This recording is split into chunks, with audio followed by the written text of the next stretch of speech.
Sexual abuse in the aid industry. The world was shocked, but I wasn't.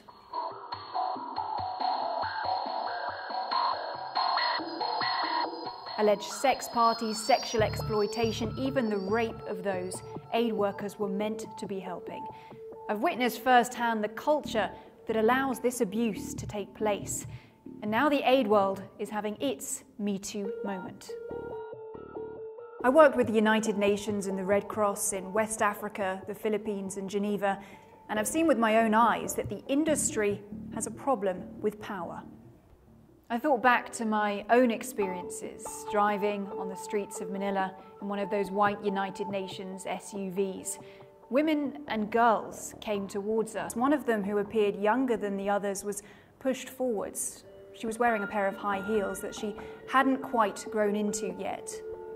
The women thought that we might stop and not to distribute aid. They thought the United Nations was a good bet for a transaction. Customers for sex. I was shocked and saddened. They couldn't see that on the other side of that tinted glass was another woman. And other aid workers have stories as well. I spoke to many of them. One of them, let's call her Chiara, was working for Doctors Without Borders in the Democratic Republic of Congo at the height of its armed conflict. During a meeting, Chiara's team was advised against the use of what were termed prostitutes, not because it was illegal in that country or because it was a violation of human rights, but because they might steal our valuables in the night. 3 years later, Chiara worked for Oxfam, this time in Haiti, in the wake of a devastating hurricane. Her boss informed her he was on his own exploratory mission involving young local men. He would leave work early, check into a fancy hotel, drink rum, and as Chiara puts it, fish out the locals for sex.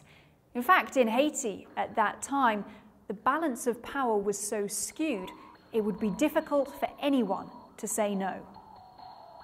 And power is the most troubling problem. In the middle of conflict or in the wake of natural disasters, people are at their most vulnerable. And it's a situation some aid workers exploit for sex. All too often, the victims are voiceless. Who will listen to their Me Too stories? Sadly, many in the aid world didn't. Chiara and others told me that there was a culture of silence. No one said anything. So what are the solutions? Oxfam International's executive director told me she's cleaning her own house and is launching an independent commission. It's a start, but what we really need is to stop cases of exploitation and abuse from happening in the first place. And here's one basic way to do that. Training.